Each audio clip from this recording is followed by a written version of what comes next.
We all have the same basic psychological architecture, so we're going to have common experiences. I mean, if that weren't true, we couldn't enjoy books or music, or psychotherapy would never work. But exactly what it means, like, what is that injured dog in your psyche?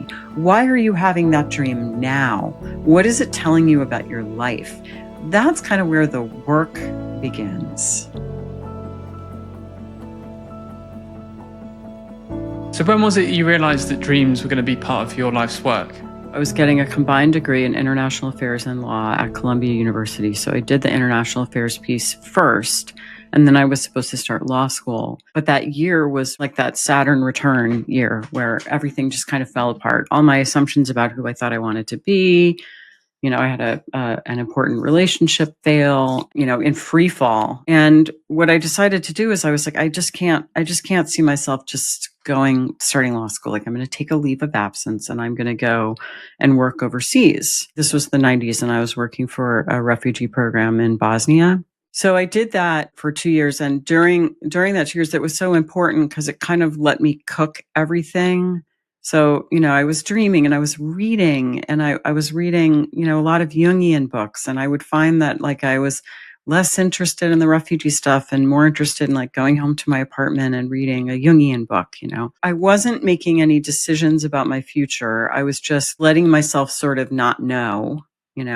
There was this question hanging, am I going to go back to law school, or am I going to do something else? What would that look like? What would I do? So it was looming, but I tried not to let it weigh on me too much. And during that time, I did have this very, very numinous dream. It's really more about the feeling experience. It was just an image, really difficult to convey, but it was, I was sort of in an ancient place. Oddly enough, I think I was in my dream, I had this sense of being sort of in Israel, which is a place I've never been. And just among these ancient ruins. I was by the seaside and I looked out and there was this sort of enormous pair of dancing figures, like a man and a woman. It really was about the feeling tone, right? It wasn't, it may not sound so spectacular saying it, but I can sort of still feel the feeling. And this is now about 30 years later. It's still not clear to me exactly what it quote unquote means, but I certainly knew it was significant, And it'd be interesting to go back and see where that dream was in my kind of discernment process about what I was going to do next. But I wouldn't say it was the key piece. There were other things that happened that I was like, oh, no, I just need to move on this path. But I would say that dream was certainly part of it. So when you talk about the feeling tone of the dream, are you talking about, for example, how it feels to be in a place or how it feels to relate to a space or a situation? So rather than focusing on, the imagery or the iconography, it's more how are you relating to that on a feeling level? Very directly, the dream inspired something like awe. I mean, let's just say it was deeply moving. It was just deeply moving. It was a feeling experience. Some dreams are narratively so moving. I hear dreams all the time in my practice and on the podcast and stuff. It's like, you hear a narrative dream, it sort of takes your breath away. This wasn't one of those, but it was very moving. So how can we usefully think about different kinds of dreams? Well, I'm not sure I think in terms of categories of dreams. When I get a dream to work with, I'm curious about the structure. Is it a long dream? Is it a short dream? Does it have multiple parts? That kind of thing. I mean, obviously, I think of nightmares as regular dreams that are very filled with a particular emotion, which is obviously fear. There certainly are trauma dreams. That is a category. And trauma dreams tend to recapitulate a traumatic event. Sometimes almost exactly. It's almost, and the interesting thing is, if you look at trauma dreams, say of war veterans, they'll have the same dream of the traumatic event over and over and over again. And over time, and it's not symbolic, right? It's just like a replay of the traumatic event. But over time, the war dreams started to shift just a little bit. And once that starts happening, then we're in the realm of the symbolic. And that makes sense, right? Because traumatic memories are not really encoded as memories. They're sort of like living in the brain as kind of immediate experience. But as you talk about them, they get sort of put in the file drawer of memory, which is where we want them. And you can see that process also happening in the dreams. So, from an evolutionary perspective, what purpose have dreams served for us? That's a great question. Science has really looked at that. It seems like every mammal dreams. It seems like birds dream. They think that octopuses and even spiders dream. When you dream, you go into kind of sleep paralysis, so you won't thrash around. You're really paying attention to internal stimuli. It's a very disadvantaged state to be in. If you think about, there could be predators around. It's true for sleep too, but perhaps it's especially true for dreaming sleep. Why has it been conserved? Why did evolution conserve it? It must do something really important, really, really important in the consolidation of memory, for example. There are speculations, and this makes sense to me, that it may also kind of provide a rehearsal function, that you're kind of anticipating potential future events. This is a chance to kind of try them out. But science, of course, doesn't say anything about the transpersonal or psychospiritual function of dreams. There isn't neuroscience per se about it.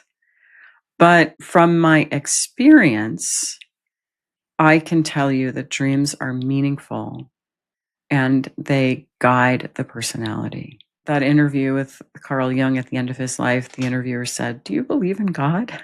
And he stops and he's like, I don't believe I know.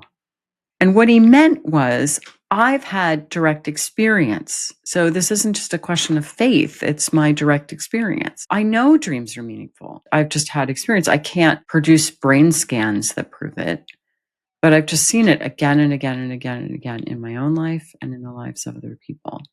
I think the only thing you'd have to acknowledge is that memories are meaningful to us. I think that dreams are, because you're coming into contact with unconscious memory, and maybe in terms of reconciling new experiences so that they get transferred into the database, it's like your new experiences come into contact with your old memories and kind of get mashed together, and you're there at the intersection of that. Yeah, that's a great way to draw a link between what we know or suspect and what I'm speculating about. Absolutely. I mean, memory is I don't know, it's the weft that holds the weave together or something. We couldn't be ourselves without it. So yeah. So for people who have maybe heard the term the unconscious, who aren't that well versed in it and the significance of it to your work, could you explain that to them? There's lots of different ways of understanding that term. I don't think there's any question that there are parts of us that we're not consciously aware of. I mean, even if you just look at subcortical functions that control breathing and digestion and that kind of thing. But beyond that, it's pretty clearly demonstrated that we have kind of unconscious motivations that drive us all the time. A banal example, but just to kind of make my point. Yesterday, I was at a function, and I told myself, I'm not gonna eat cookies today. I don't I don't need to eat cookies, and yet there I was at the cookie table eating cookies. I had an unconscious compulsion to eat cookies that overrode my conscious sober desire not to eat cookies. I mean, again, it's a banal example, but I'm just trying to give us a way in. If you want neuroscientific evidence of the unconscious, it's not difficult to find. In terms of Jung's unconscious, I want to differentiate a little bit from Freud's unconscious. Depth psychological theories all agree that there's an unconscious and that it's important. What Freud said is that the unconscious is where things go that have been forgotten, repressed, or perhaps never made it above the threshold into consciousness. Jung said it's all that, but it's also generative and creative. It could be that Freud's conception is that it's just sort of the trash can, in a sense. It's, things we don't want to know about. Jung said, yeah, there's repressed stuff down there. There's stuff we've forgotten. But there's also new possibilities that consciousness hasn't imagined. And the unconscious also connects us to what Jung called the collective unconscious, which is this substrate, this kind of rhizome that undergirds all of us. It's a kind of storehouse of universal energies and patterns that give rise to similar archetypal images across time and place. So in other words, if we go down below the level of the personal unconscious, we find ourselves in the realm of the collective unconscious, where we have access to something that's sort of essentially human and kind of true for all of us. And I would say is transpersonal. So is the collective unconscious something that's encoded within us, or that we are sensitive to maybe without realizing it? Yes. I think about it as sort of pattern before experience. There's been some work trying to link the notion of archetypes with what we know about genetics, for example. But I think it's reasonable to think about archetypes as the stuff that make up the collective unconscious, right? So that's why I'm going there.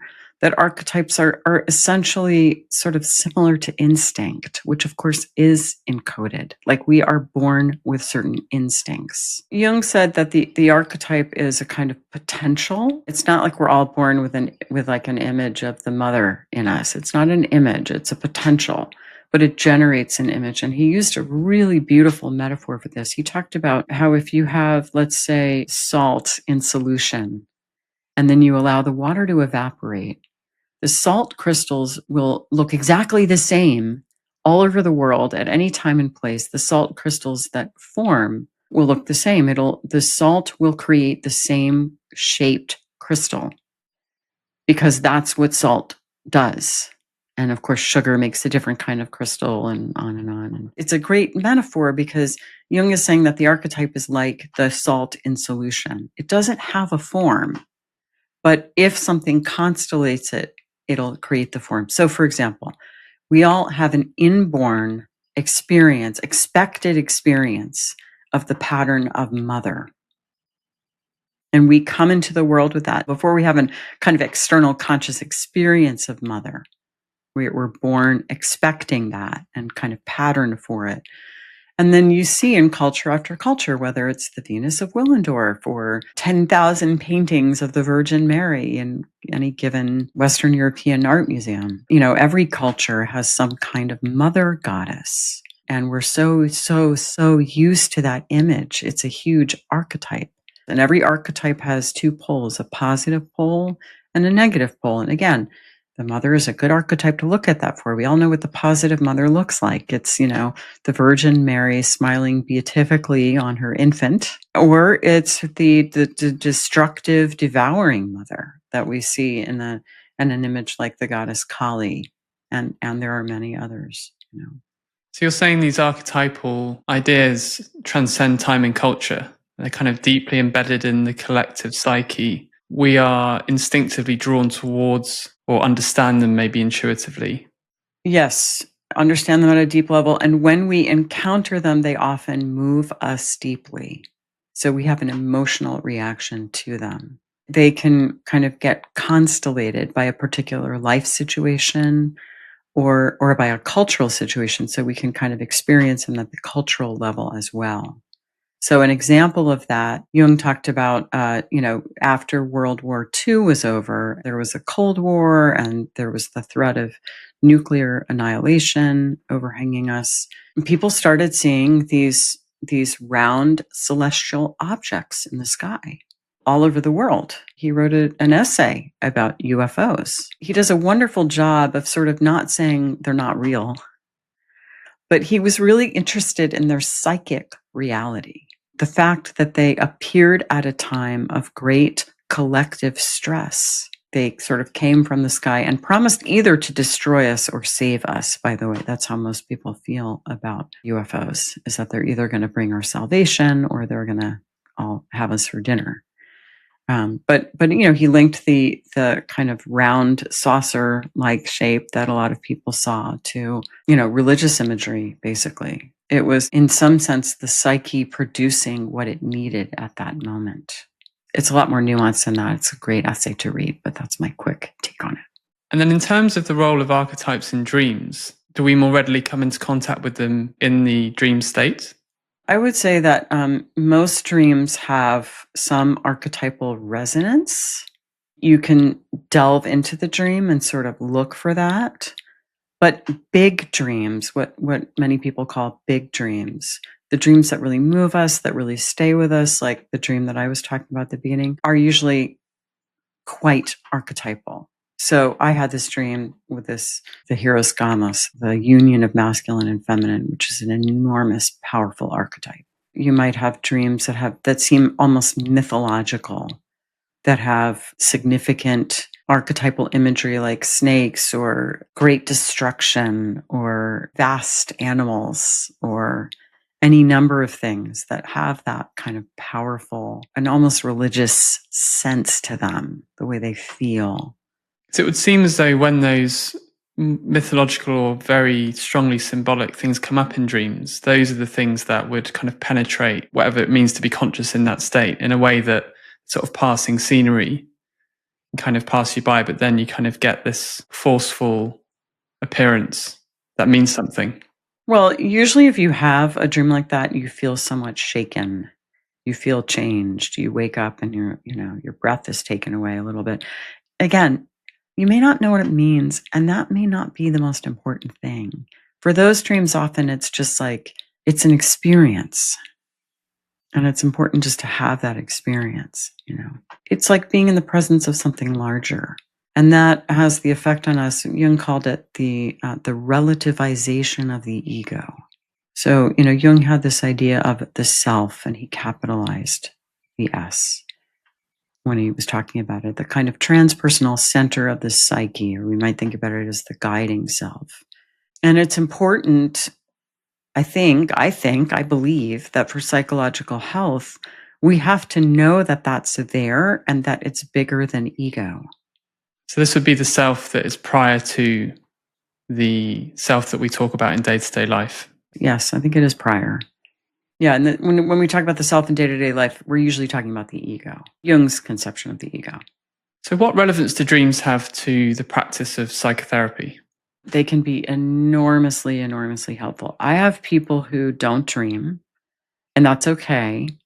But when people are dreamers, one of the most important things that it can do is do an end run around, let's just say, rigid defenses.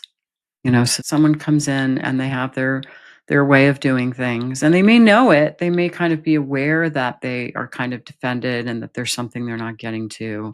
But it's very difficult, especially with someone who tends to use intellectualization as a defense. Someone comes in, they're smart, they're psychologically minded, they've read stuff. They want to get beyond what they know about themselves. Dreams always tell us something we don't know, sometimes stuff we don't want to know, sometimes things that we kind of know, but we don't really want to admit, right? So the dream is going to bring all of that stuff right to your doorstep. And it's great for working with the person I was just describing, because she may come in and she has all kinds of ideas about, what she needs to work on and what's wrong with her, and, wonderful theories of things that she's read, but it's still not penetrating. But there the dream is, and she has a dream about a really distasteful figure that she doesn't like at all. And she's going on and you sort of say, well, wait a minute, that's you. And it kind of stops her in her tracks, and she sees it from a new angle. I mean, I think when a dream is understood, we talk about there being like an aha click, but there's often surprise. There's like, I didn't see that. I didn't see that. So dreams are wonderful for getting around defenses and just getting us past ourselves. Jung has this really beautiful quote: "There is another whom we do not know." He speaks to us in dreams and tells us how differently he sees us from the way we see ourselves. And he goes on to say that when we're stuck, it's often that other within who can help us get unstuck. Why? Because we got stuck because of our conscious attitude, and we're not going to get unstuck if we don't do something different. The unconscious wisdom that comes through dreams brings another perspective, another way of looking at things. and maybe helps us think of a different thing to do. How do you approach working with dreams in a therapy session? I encourage people to write their dreams down and bring them into session. Usually we get into a rhythm, although it's not something I impose. It tends to happen kind of organically that people bring dreams in the beginning. I don't actually like it when all we do is talk about dreams because I think that can be a defense. Some people just want to come and talk about their dreams and don't mention that their life is falling apart. Well, that's no good. Dreams are always commenting on your life. So, first of all, I can't really understand the dream unless I understand what's going on in your life. Not really.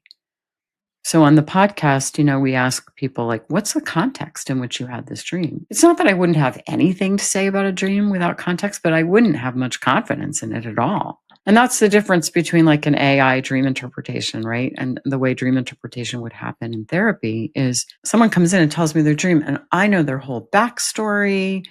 I know their psychological history. I know what they're going through now. And I can begin to think, I think the dream is commenting on this issue you're having with your wife, or, this fight that you had at work last week or whatever. So often the discussion of the dream just flows very naturally into what's been happening in the outer life. I think that working with dreams is very much of a kind of dialectical process.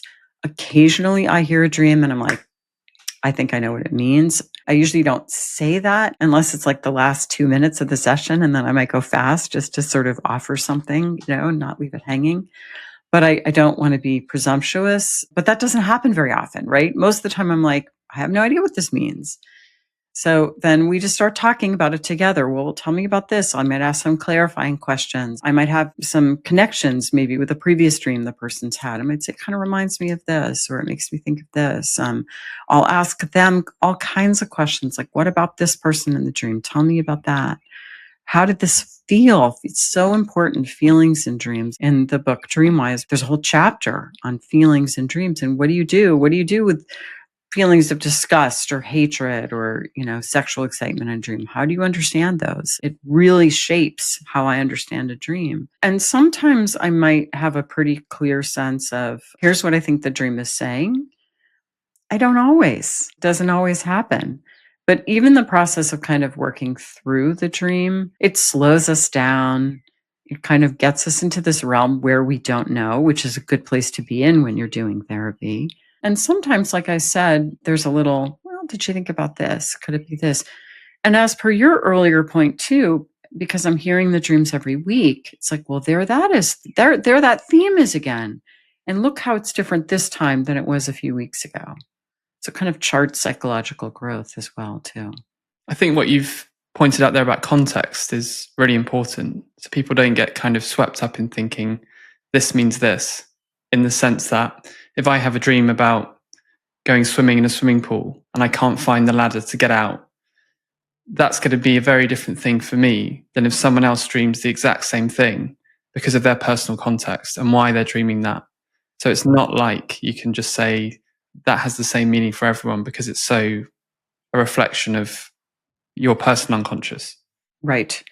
That's a great little dream example. I don't think I've ever heard that, but it's wonderfully evocative, right? And I think we can all say, I could have an imagination about what that would mean. Would it be similar if you had this dream versus someone else? It would be in the same neighborhood, but what would it be about in your life? Right? So something about, being in the emotional deep end and not being able to find your way out, maybe being, overwhelmed by emotion. Okay, but where's that in your life? How do you feel about swimming? I mean, maybe you love swimming. Maybe that's not an intimidating experience for you. Maybe you grew up with a swimming pool and you were used to, hauling yourself out of the edge all the time. Maybe you're not a very good swimmer and the thought of being in the pool without a ladder is really terrifying. So some of it is personal associations and some of it is very much life context. So, that's a really great example. Yeah.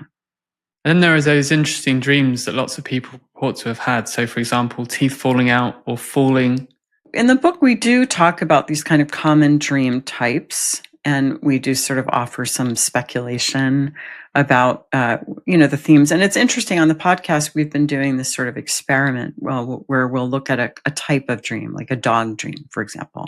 So we'll ask people to send us dog dreams, and we'll get hundreds of dog dreams. And, you can kind of batch them into certain types. So there's a lot of dreams that people have about, say, a wounded or injured dog that they're supposed to be taking care of and then they forget about. That's a very common dream. And again, I think we can all be like, oh, I can have an imagination about what psychological situation that might be describing, which is not surprising, right? Because we all have the same basic psychological architecture. So we're going to have common experiences. If that weren't true, we couldn't enjoy books or music, or psychotherapy would never work. We have to be kind of built along the same plan. So yes, of course, there are kind of common dream types, but exactly what it means, like, what is that injured dog in your psyche? Why are you having that dream now? What is it telling you about your life? That's kind of where the work begins. So bearing that in mind, when it does come to interpreting dreams, what are some guiding principles or golden rules that you have? And what are some common mistakes that you think people should be aware of? One place to start is with associations. So any person, place, or thing in the dream, you want to get your memories and associations. And that includes feelings. So a good association will be short. It'll kind of be about the essence of the thing. You don't need like 1,000 stories about your high school boyfriend. It's just like, he was the first person who really understood this about me. Great. It has a feeling tone to it. It's not just factual. It's like, well, we dated from the time I was 15 to when I was 17. No, it has a feeling to it. He was the first person I felt really safe with, or whatever. Great. That's good. Just a couple of sentences that captures the essence and has some emotion attached to it. You just want to do that for everything. That might spring something loose. It's at least a doorway in. Another good thing to try with every dream, I feel, is to ask yourself, what if the dream ego is wrong? Now, this isn't helpful with every dream. There are going to be some dreams where that question doesn't make sense. But I would say something like, I'm going to just roughly say 60 to 70% of dreams, that question will be helpful. So it's good to keep in your pocket. So for example, I'm being followed at night in a deserted part of town, and I'm sure that the guy is going to attack me or chase me or, kill me or whatever. So that's the dream ego's perspective is, oh no, right? This is scary. What if you said, what if I'm wrong? What if the guy following me actually has something really important to tell me? And just see how that feels when you think about it. It might be like, no, I don't think that's it, but just try it on. Because a lot of times people are like, oh my God, yes, I think he just wants to tell me something. What is it he wants to tell you? It's because what the unconscious brings sometimes feels threatening to the ego, because the ego's resisting it. And therefore it feels threatening, but it might not actually be threatening. So many, many times, especially when there's a sense of threat or like a negative emotion in a dream, it's sort of interesting to ask, what if the dream ego is wrong? What if the attitude of the dream ego is wrong? And then finally, you asked another very important question there. You said, what are some things to avoid? Most of us think about dreams often literally. So if we dream about an ex-boyfriend, we're like, what is that telling me about my ex-boyfriend? Do I need to contact him, get back in touch with him? It's like, maybe, but probably not, right? We have to think about it psychologically and symbolically. And it's hard to think symbolically, because what we usually want to do is turn it into, I think about it like a substitution cipher. So if you know anything about, code breaking, a substitution cipher is one of the easiest, most basic codes, right? It's like, if you think about it like, A equals 1 and B equals 2, and you could go through all the numbers of 26, and then you could write something that would be in code, where every letter has just been replaced by a number, and you could work back to decipher the code, right? And a lot of people think about dreams like that. In fact, I think Freud thought a little bit like that about dreams. Like, for example, someone has a pen in a dream, and Freud's like, it's a penis, it's like a code. It's like, this isn't really a pen. It's pen standing in for a phallus. But Jung was very careful to be explicitly symbolic. And in symbolism, the thing can't be reduced to something else. It isn't a this equals that, which is more like a sign. The symbol is the best expression of something that is basically can't be expressed. It kind of points towards it and it enlarges the meaning. If you think more about poetry and the way that a poet uses metaphor, it's not reductive. So to go back to your little dream scenario, if you think of a swimming pool, and I sort of did this quickly just to get us started with something, which is fine, but okay, swimming pool, water, emotion. Okay, so you're in this pool of emotion. Well, yes. And what else? What else could a swimming pool represent? You'd want to kind of let your imagination go and feel into it and think again about your associations to swimming pools. You can use symbol dictionaries, not dream dictionaries, which are like this equals this, most dream dictionaries, but like a symbol dictionary is like, well, in ancient Mesopotamia, the snake meant this. And in this religious system, the snake had this association. So you look at all these kind of manifold archetypal meanings of something and see, does anything resonate? There are lots of pools in architecture and in stories, and and what about swimming? So then we'd really be thinking symbolically, and we wouldn't fall into the trap of kind of thinking about it like a substitution cipher. Dreaming about an ex-partner, because they have so much significance for you personally and you relate to them as that person, it's very difficult to think of them as representing something else. But when they appear to you, it's like, it's not about them, it's about what they represent. And that could be nothing to do with them. Right. And it's a part of you that you've projected on them.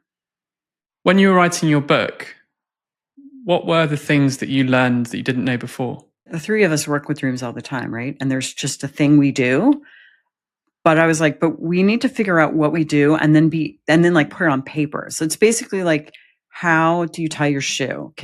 Okay, well, first you take the laces and you cross them. And so it was a lot of a process of trying to make something that's become implicit knowledge explicit. And there's always some learning in doing that, right? It's like, oh, I didn't realize it was that. I've just been doing it without thinking about it.